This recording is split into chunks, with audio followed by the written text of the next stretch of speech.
The Trump regime has issued an authoritarian threat that federal funding will be withheld from public schools that continue to implement diversity, equity, and inclusion initiatives. This marks another step in the administration's broader efforts to dismantle DEI-related policies. A memo from the Department of Education distributed to state officials nationwide today requires a response within 10 days, confirming that schools are adhering to the administration's new directives. Failure to comply could result in the loss of federal financial support. State education agencies must ensure that schools follow Title VI of the Civil Rights Act, which prohibits federally funded institutions from engaging in discrimination based on race, gender, or other protected characteristics. They must also align with the Supreme Court's 2023 ruling in Students for Fair Admissions versus Harvard, which the administration interprets as barring race-conscious admissions policies. Diversity, equity, and inclusion initiatives play a crucial role in the workplace, but also in educational settings by fostering environments where all students can thrive. It gives exposure to diverse perspectives and cultures within the school environment. It equips students with the skills necessary to navigate and succeed in a multicultural society. This preparation is vital for their future professional and personal interactions. Precisely why the Trump regime wants to end it. Engaging with a variety of viewpoints challenges students to think critically and develop more robust problem-solving abilities. Diverse classrooms encourage open discussions leading to deeper understanding of race and culture. And inclusive educational practices have been linked to higher overall student achievement. When students feel represented and included, they are more likely to participate actively and perform better academically.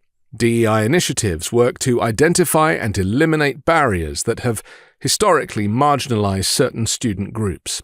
By promoting equitable access to resources and opportunities, schools can help close achievement gaps and support all students in reaching their potential.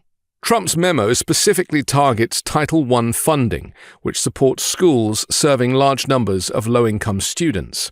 In January, Trump signed an executive order directing federal agencies to identify ways to cut funding for schools he accused of promoting gender ideology and discriminatory equity ideology. However, the recent Department of Education memo does not specify which DEI programs would be affected, and there has been ambiguity in defining which initiatives violate the new policy.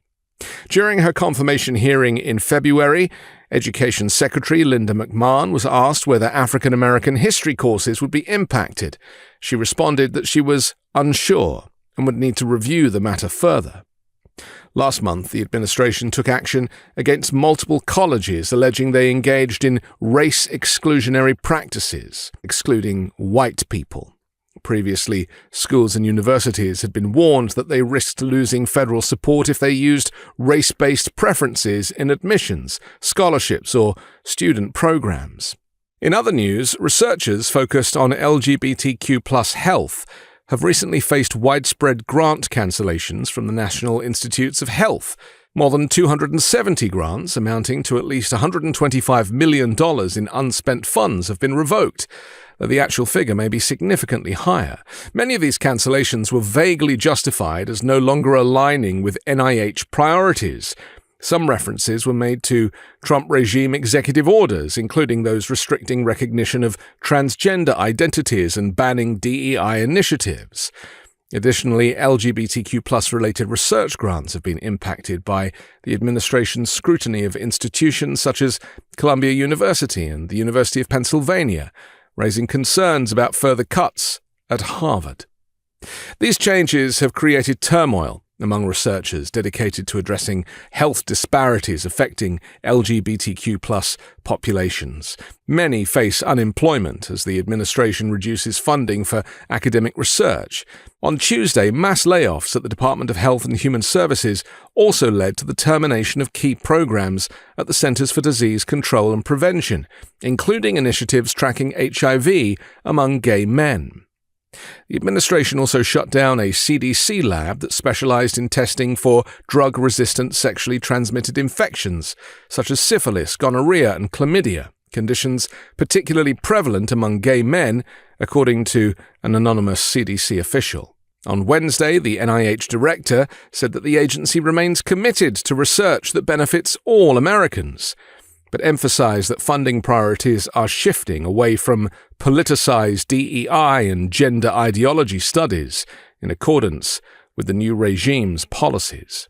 Under the Biden administration, federal funding for LGBTQ+ health research expanded significantly, enabling greater focus on precision public health, an approach that tailors research and interventions to specific populations based on data-driven insights.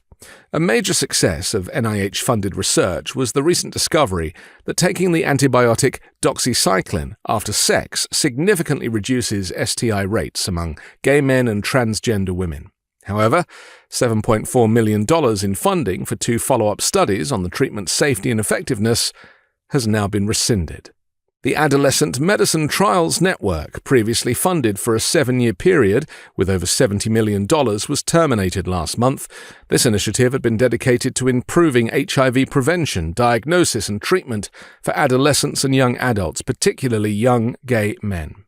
The NIH's Office of Sexual and Gender Minority Research, a frequent target of conservative critics, was effectively dismantled in December. 7 employees were reassigned to other roles in an attempt to continue their work discreetly, but on the 4th of March, all were placed on administrative leave. This came as the Trump regime carried out broad layoffs of federal workers associated with DEI initiatives. I'm Anthony Davis. You can find me on the 5 Minute News YouTube channel and podcast, on Wednesdays co-hosting Uncovered, and on Sunday on The Weekend Show with MeidasTouch. Can't get enough Meidas? Check out the Meidas Plus Substack for ad-free articles, reports, podcasts, daily recaps from Ron Filipkowski, and more. Sign up for free now at MeidasPlus.com.